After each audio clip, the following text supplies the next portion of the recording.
রাসেল নামে এক ভাই প্রশ্ন করেছেন, শহীদ কারা? ইদানিং অনেকের মৃত্যুর পর তাদেরকে শহীদ বলে আখ্যা দেয়া হয়, ব্যাপারটি কতটুকু সঠিক বলবেন কি? প্রিয় ভাই, রাসেলের উত্তরে আমরা বলতে চাই যে এই পৃথিবীতে আল্লাহর দ্বীনকে বাস্তবায়ন করতে যে অথবা বিজয়ী করতে যে কাফেরদের বিরুদ্ধে সশস্ত্র সংগ্রামে যে মুমিন ব্যক্তি নিহত হয় তাকে শহীদ বলে। আই রিপিট, আমি আবারও বলছি, আল্লাহর জমিনে আল্লাহর দ্বীনকে বিজয়ী করতে যে কাফেরদের বিরুদ্ধে সশস্ত্র সংগ্রামে যে মুমিন ব্যক্তি নিহত হয় তাকে শহীদ বলা হয়। সহিহ বুখারীর বর্ণনায় এসছে যে সাহাবারা আল্লাহ রাসূল সাল্লাল্লাহু আলাইহি সাল্লামকে জিজ্ঞেস করেছিলেন যে, হে আল্লাহ রাসূল, কারা আল্লাহর রাস্তায় জিহাদ করছে এটা আমরা কিভাবে বুঝবো? তার উত্তরে আল্লাহর হাবিব সাল্লাল্লাহু আলাইহি ওয়াসাল্লাম বলেছিলেন, মান কাতালা লিতাকুনা কালিমাতুল্লাহি হিয়াল উলিয়া ফাহুয়া ফি সাবিলিল্লাহ। যে ব্যক্তি আল্লাহর দ্বীনকে, আল্লাহর বিধানকে কিংবা আল্লাহর আইনকে বাস্তবায়নের জন্য, আল্লাহর দ্বীনকে বিজয়ের জন্য যে সংগ্রাম করে যাচ্ছে সেই আল্লাহর রাস্তায় আছে। আর সে আল্লাহর রাস্তায় থাকা অবস্থায় যদি কেউ মৃত্যুবরণ করে বা নিহত হয় তাকে ইসলাম শহীদ বলে ঘোষণা করেছে। তবে সেক্ষেত্রে একটি শর্ত রয়েছে, সেটি হচ্ছে দুনা গারাদিন মিন আগরাদিদ দুনিয়া। দুনিয়ার কোনো কারণে, দুনিয়ার কোনো লোভে পড়ে, দুনিয়ার কোনো স্বার্থের জন্য যদি কেউ আল্লাহ রাস্তায় জিহাদ করে মৃত্যুবরণও করে, সেই শহীদের কোনো মর্যাদা বাদাম আল্লাহ তাআলার কাছে নেই। কারণ আমরা হাদিস থেকে জেনেছি অনেক শহীদ কিয়ামতের ময়দানে আল্লাহ তাআলা তাদেরকে জাহান্নামে ফেলে দিবেন। আল্লাহ বলবেন যে তুমি তো দুনিয়াতে জিহাদ করেছিলে, যে মানুষ তোমাকে বীর বলবে, মানুষ তোমাকে সাহসী বলে ঘোষণা দিবে, বাহাবা পাওয়ার জন্য তুমি জিহাদে অংশগ্রহণ করেছিলে এবং সেখানে নিহত হয়েছ। তো তুমি নিহত হওয়ার পরে মানুষ তো তোমাকে বীর বলেছে, বাহাবা দিয়েছে, সাবাস বলেছে, যে কারণে তুমি এই জিহাদে অংশগ্রহণ করেছো সেটা দুনিয়াতেই তুমি পেয়েছো। তো আমার কাছে তুমি কি চাও? আমার কাছে তোমার জন্য কিছু নেই। Go to the hell fire, জাহান্নামে যাও। কোনো ক্ষতি হবে? জোরে বলেন, ক্ষতি হবে? বলুন তো, বাংলাদেশে সবচাইতে কোন মাছের দাম বেশি? ইলিশ মাছের দাম বেশি। এখন ইলিশ মাছ দামি মাছ, কেউ কিনে খায়, আর কেউ দেখলে আগের থেকে চুলকানি বাড়ে। আচ্ছা, এর জন্য কি ইলিশ মাছের দোষ? এর জন্য ইলিশ মাছের দোষ? দোষ কার? যার চুলকানি বাড়ে তারই। কিছু লোক কিন্তু ইলিশ মাছ সহ্য করতে পারে না। কথা বোঝেন আপনারা? কথা বোঝেন? এর জন্য কি ইলিশ মাছের দাম কমে যাবে? এর জন্য কি ইলিশ মাছের মর্যাদা কমে যাবে? না। ঠিক তদ্রূপ আল্লাহর কোরআন হলো ইলিশ মাছের চাইতে কোটি কোটি কোটি গুণ বেশি দামি।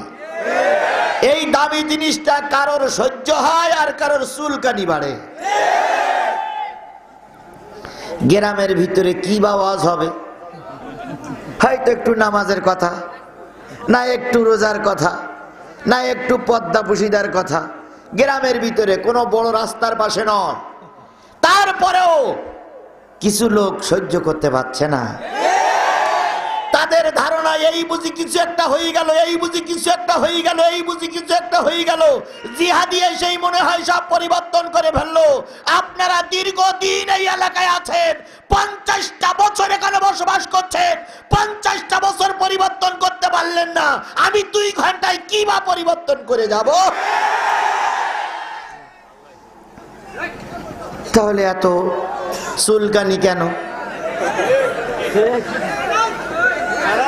আল্লাহ রাব্বুল আলামিন কোরআনকে আমাদের ভালোবাসার প্রতীক বানিয়েছেন। যারা আপনারা এই কোরআনকে সহ্য করতে পারেন না, তারা অন্তত একটা মিনিট হয় আমার আওয়াজটা শুনুন, নাই চোখ দিয়ে এই বিশাল কাফেলাকে দেখুন। রাস্তাঘাট ভালো না, আসার কোনো ব্যবস্থা নাই, পায়ে হেঁটে দীর্ঘ পথ অতিক্রম করে এই জনসমুদ্রে মানুষ বুঝাইয়ে দিয়েছে আমরা আমাদের জীবনের চাইতে কোরআনকে বেশি ভালোবাসি, আমরা আমার সন্তানের চাইতে কোরআনকে বেশি ভালোবাসি, আমি আমার মা বাবার চাইতে কোরআনকে বেশি ভালোবাসি, আমি আমার স্ত্রীর চাইতে কোরআনকে বেশি ভালোবাসি। কোরআন যেখানে থাকবে সেখানে দিয়ে সাঁতার দিয়েও যেতে হয়, আগুনের উপর দিয়েও যদি লাফিয়ে যেতে হয়, আমরা কোরআনের জন্য প্রস্তুত, তবুও বাতিলের কাছে মাথা নত করতে প্রস্তুত নই।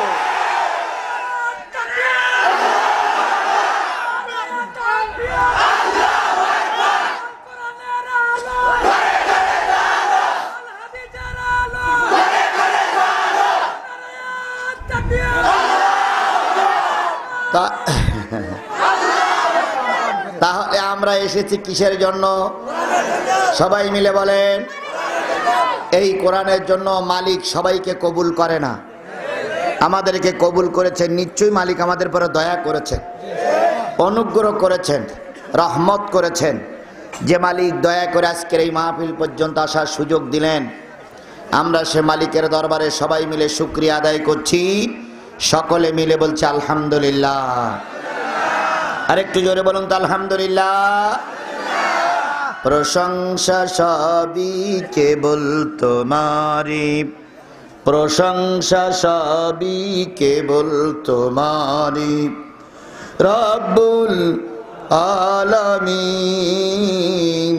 দয়াল মেহেরবান করুণায় ফুরান, আর কেউ নাই তুমি মালিক। শেষ বিচারের দিন, শেষ বিচারের দিন। সকলের মাথার তাজ, সমস্ত নবী রাসূলদের সরদার, দোজাহানের কান্ডারি, যিনি জন্মের পরেই কেঁদেছিলেন উম্মতের জন্য, সারাটা জীবন কেঁদেছেন উম্মতের জন্য, মৃত্যুর সময় কেঁদেছেন উম্মতের জন্য, এখনো কবরে শুয়ে কাঁদতেছেন কাদের জন্য?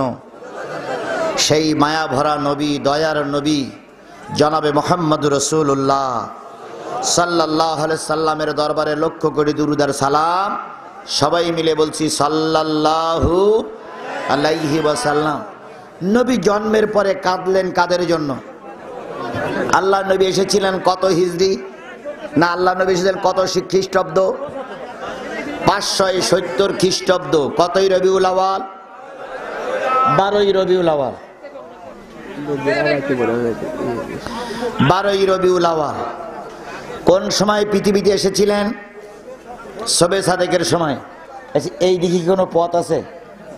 এইটাই মেন পথ। এইটাই মেন পথ। স্টেজটা তাহলে ওই পাশে বানাতে হতো, ও পাশে ও রাস্তা, এদিকেও রাস্তা, চারিপাশে রাস্তা। তবে সে রাস্তায় সাইকেল মনে হয় চালান যায় না।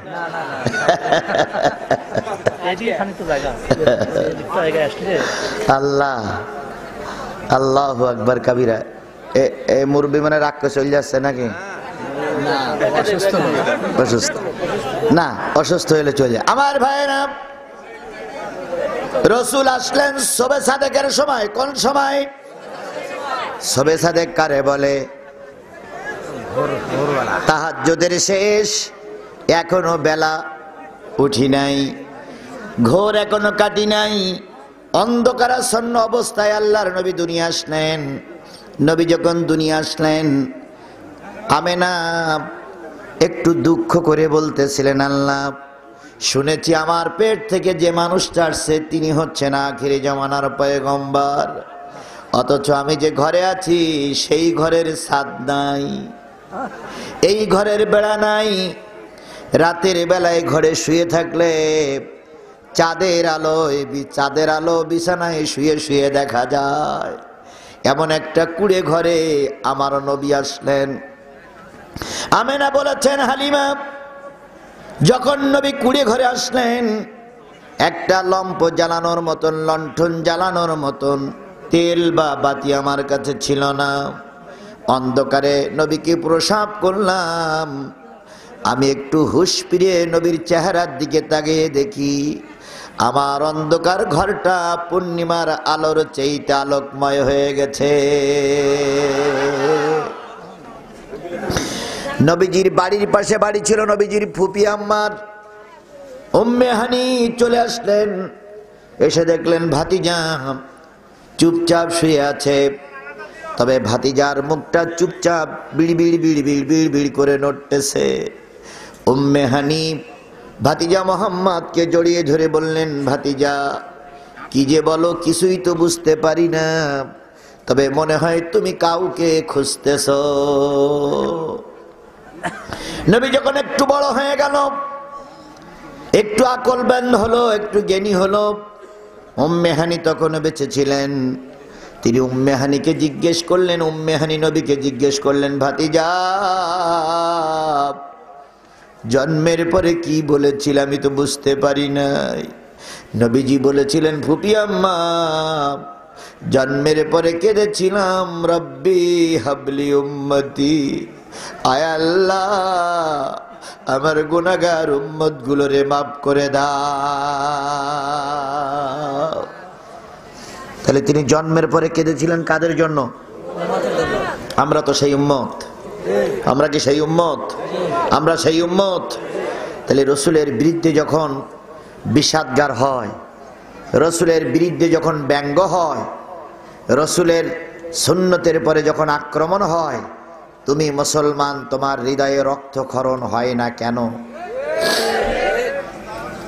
নবীজি নবুয়াত পাইলেন, চারিদিক থেকে আক্রমণ আসলো, নবীজির গলায় গামছা দিয়ে টানা হলো, নবীজি না খেয়ে থাকলেন, নবীজি শিয়াবে আবু তালেবে 3.5 বছর জেলে থাকলেন। এত কষ্ট নবী পেয়েছেন, তাঁবুর ভিতরে খাওয়ার ছিল না, গাছের পাতা খেয়েছে, গাছের বাকল খেয়েছে, পানি না খেতে পেরে নবীজি সহ সাহাবীদের প্রায় 7 দিন পর্যন্ত পেশাব হতো না। এত কষ্ট করেছেন, তবু নবী উম্মতকে ভুলে যান নাই। সারা জীবন কাঁদলেন, 63 বছর বয়স হয়ে গেল, তায়েফে মার খাইলেন, অহুদি দান্দান মোবারক শহীদ করলেন, কাফেরদের পচা নাড়ি ভুড়ি মাথায় করে নিয়ে রসুল দিনের কাজ করলেন। এই রসুলকে যখন বিদায় দেওয়ার পালা হলো, তিনি সকলের কাছ থেকে বিদায় নিলেন। জিবরিল আমিন এসে শেষ কথা বলে দিলেন, আর আসবো না, কথা শেষ। মালিকুল মউত আজরাইল আলাইহিস সালাম এসে যখন বুকের পরে চাপ দিল, নবীজি হাতখানা ধরে বললেন, মালিকুল মউত মনে হচ্ছে পৃথিবীর সব পাহাড়গুলো আমার বুকের পরে চাপিয়েছ, এত চাপ যদি আমার উম্মতকে দাও, আমার উম্মত সইতে পারবে না। আজরাইল আলাইহিস সালাম বললেন, দোস্ত আল্লাহর ডাকে সাড়া দিয়ে চলে যান, আল্লাহ আপনার উম্মতকে কষ্ট দেবে না। নবী তারপরে হাতখানা ধরে রেখেছেন, আজরাইল যেহেতু তোমার হাত ভার হাত চাপাইয়ে দিলে তো কষ্ট হবে। আল্লাহ ডাক দিয়ে বলেন, দোস্ত চলে এসো, তোমার উম্মতের দায়িত্ব আমি আল্লাহ নিজে হাতে নিয়ে নিলাম। আল্লাহ আল্লাহ বলিতে বলিতে নবীর জীবন ফুরায়ে যায়, মুখে শুধু করুণ স্বরে কয়, ইয়া উম্মতি হায় হায়। রসুল শেষ নিঃশ্বাস ত্যাগ করলেন কাদের কথা বলতে বলতে? আমরা তো সেই উম্মত, কথা বলেন ঠিক না বে ঠিক? তাহলে সেই উম্মত যদি হই, আমরা সেই রসুলের নামে প্রাণ ঢালা দুরুদ সবাই মিলে বলছি, সাল্লাল্লাহু আলাইহি ওয়াসাল্লাম। সম্মানিত ভাইরা, অনেক কষ্ট করেছেন আপনারা, অনেক মেহনত করেছেন আপনারা।